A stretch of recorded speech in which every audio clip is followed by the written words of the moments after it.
British প্রধানমন্ত্রী কিয়ার স্টারমারের নতুন সরকারের দায়িত্ব পেয়েছেন আরেক বাংলাদেশি বংশোদ্ভূত ব্রিটিশ এমপি রুশনারা আলী। তিনি আবাসন কমিউনিটি ও স্থানীয় সরকার মন্ত্রণালয়ের সংসদীয় আন্ডার সেক্রেটারি হিসেবে নিয়োগ হয়েছেন। যুক্তরাজ্যের সরকারি ওয়েবসাইটে প্রকাশিত মন্ত্রীদের নামের তালিকায় মঙ্গলবার রুশনারার নাম দেখা গেছে।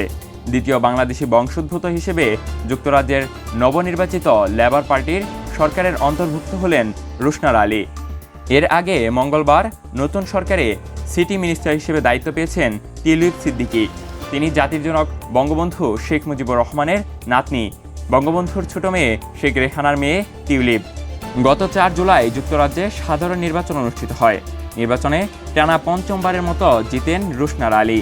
লেবার পার্টি থেকে তিনি মোট ভোট পেয়েছেন ১৫,৮৯৬টি। লন্ডনের বাংলাদেশের অধ্যুষিত টাওয়ার হ্যামলেটসের বেথনাল গ্রিন অ্যান্ড বো আসন থেকে জিতেছেন তিনি। তার নিকটতম স্বতন্ত্র প্রার্থী আজমল মাসরুর পেয়েছেন ১৪,২০৭ ভোট। লিবারেল ডেমোক্রেটিক পার্টির প্রার্থী রবিনা খান ৪,৭৭৭ ভোট পেয়ে তৃতীয় হয়েছেন। এই আসনে ২০১০ সাল থেকে টানা ৪ বার এমপি নির্বাচিত হন তিনি। ২০১০ থেকে আন্তর্জাতিক উন্নয়ন বিষয়ক ছায়ামন্ত্রী হিসেবে দায়িত্ব পালন করেছেন রুশনারা আলী। এরপর তিনি ২০১৩ সালের অক্টোবরে ছায়া শিক্ষা প্রতিমন্ত্রী নিযুক্ত হন। রুশনারা আলীর জন্ম সিলেটে। তার বয়স যখন ৭ বছর তখন যুক্তরাজ্যে পাড়ি জমায় তার পরিবার। তিনি অক্সফোর্ডের সেন্ট জনস কলেজ থেকে দর্শন, রাজনীতি ও অর্থনীতিতে স্নাতক সম্পন্ন করেছেন। আখিরুল এল্লিন, টিডিং বাংলা নিউজ।